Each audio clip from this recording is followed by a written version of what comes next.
আর আমি বলি যারা মডেল করছেন এখন, হুজুরের অভাব আছে নাকি বাংলাদেশে? আছে, অভাব আছে?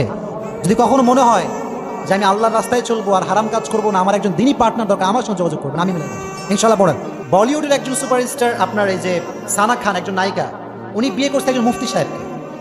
এটা মনে জানেন না আপনারা? অনেকে জানেন। মুফতি সাহেবকে বিয়ে করেছে বলিউডের একজন নায়িকা। এটাকে বিশ্বাস করার মতো নাকি? বিশ্বাস করার মতো না।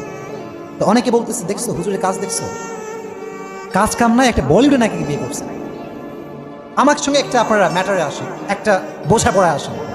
একটা বলিউডের নায়িকা, তার জীবনটা কত গুনাহের জীবন আপনি কল্পনা করতে পারেন? গুনাহ দ্বারা ভরপুর একটা বলিউডের নায়িকা, তাকে যে কত গুনাহের কাজ করতে হয়, কত ন্যাকেড সিন করতে হয়, কত পুরুষের সঙ্গে যে মিশতে হয়, এটা কোনো হিসাব থাকতে পারে? তো এরকম একটা মেয়েকে একটা দিনী লাইনে চলা মানুষ অ্যাকসেপ্ট করেছে, তাকে একটা নিউ লাইফ গিফট করেছে। এটা কি চিন্তা করা যায় না? যায় কি যায় না? But maximum people we have negativity in our society. A lot of people we have negativity in our mind. আমাদের সমাজে খালি আমরা খারাপ চিন্তা করি, কিন্তু প্রত্যেকটা জিনিসের একটা ভালো সাইড এবং খারাপ সাইড আছে না নাই?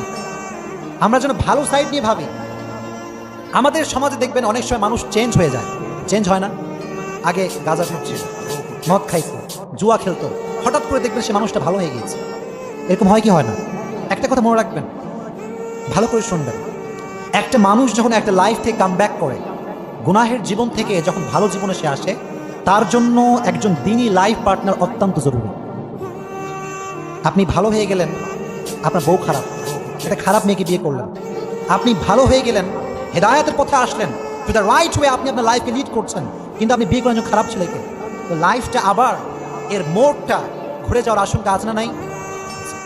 এই জন্য ভালো কাজ করেছেন, ওনাকে আমি মোবারকবাদ জানাই। মাওলানা তারিক জামি মোবারকবাদ জানিয়েছে, মুফতি তারেক মাসুদ মোবারকবাদ জানিয়েছে। আর আমি বলি যারা মডেল করছেন এখন, হুজুরের অভাব আছে নাকি বাংলাদেশে? আছে, অভাব আছে?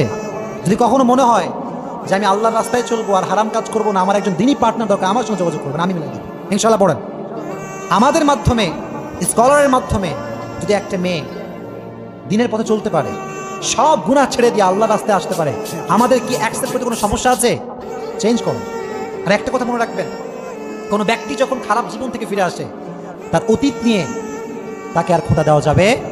আমাদের সমাজে দেখবেন একটু চেঞ্জ হইলে, এরি বাবা দোস্ত তুমি নাকি, তুমি দোস্ত, তুমি 5 ওয়াক্ত নামাজ, এরি বাপ রে বাপ, ফেসবুকে হাদিস শেয়ার করছো, আবার মাঝে মাঝে টুপি পরে ছবি দিচ্ছ, তুমি দোস্ত, তুমি এইটা।